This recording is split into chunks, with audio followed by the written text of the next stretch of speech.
where do you see, or what do you see like the vision right now for Persistence DEX being? Maybe a year from now, you know, right now Babylon's only at phase 2 of our main net, and phase 3, Persistence chain will be able to be a BSN. You know, how will that affect the DEX, or and is that involved with the vision that you have for Persistence DEX going forward? Yeah, so I mean, as I mentioned earlier, like I think eventually, to me, like how swaps in general should work, it's like you have that intent-based like order book type of style for the bigger amount of swaps, and then you have like a DEX type of thing for the long tail assets, and that's how I see is like in connecting basically any chain within the BTCFi ecosystem together, and that is including the Babylon Genesis chain, but also Persistence, let's say. Um, but how I see it is like, so you'll have a connection between those two, and let's say it starts now where you're able to just swap very simple BTC form A for BTC form B between chain A and chain B. That's the simplest use case we're solving on the Intense product. Mm-hmm. Eventually, what we will do instead of having currently like the solvers who typically use liquidity from their own wallets or pockets to basically fulfill these intents, we can build, and we're actually looking into this, like connectors where we facilitate, or we have like some sort of a bot or even an agent, who's just specifically created to fulfill certain types of intents using the DEX. So let's say instead of wanting to swap, let's say BTC A for BTC B between chain A and B, now I want to swap BTC A on chain A for, let's say, baby token, right, on chain B.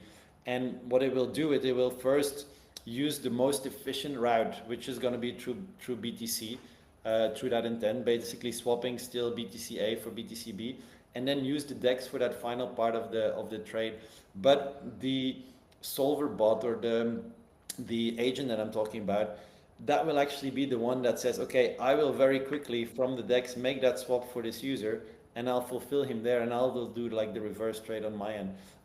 So basically connecting the DEXs with the interoperability product, so that you have maximum coverage of the assets, and like you can plug this into any DEX, basically using the liquidity, all of the liquidity that is there on whatever DEX. Like there might be multiple DEXs on all of these chains, right? Yeah. And then you have basically a connection of that entire ecosystem, making it possible to swap any asset into any other asset through any chain, basically using a version that always goes through the BTC variants that are being used. And to me, that makes most sense. Like if you look at any DEX that will come up on these BTC L2s, typically what pairs would be big, or what like type of routes will be supported? Typically it would be the ones with the BTC variant of that chain. Like on Merlin, that would be with MBTC. Yeah. On Babi, we don't know yet what the biggest BTC form will be. We're still early stage there. But that makes sense. Like, I mean, we're also connecting, let's say, Binance Smart Chain, for example, right? And on Binance Smart Chain, there you have BTCB, which is a huge asset. Like in terms of asset size, like it's up there. Like it's super big, right?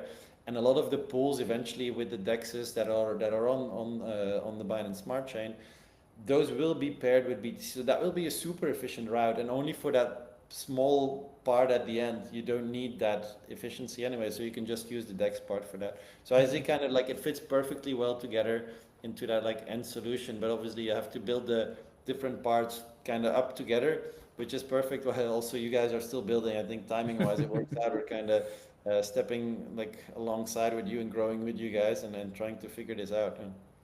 So how exciting or how excited does that make you feel? Just to like, to me, just hearing how this can work and everything is like super cool. It's kind of crazy that's even possible, where there's these bots and agents, doing this in the back end, making it your user experience like so easy. It's kind of crazy that we're at this point.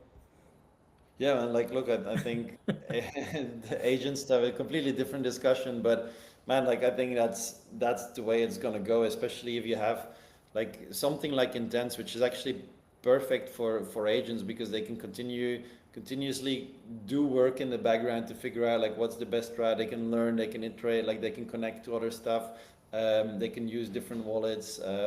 yeah, I think the combination between like whatever we're doing and then AI into it is like it's gonna be huge. Yeah, And yeah, really looking forward to kind of pushing the boundaries there of what's possible. yeah, that's going to be amazing to be able to push the boundaries in that way.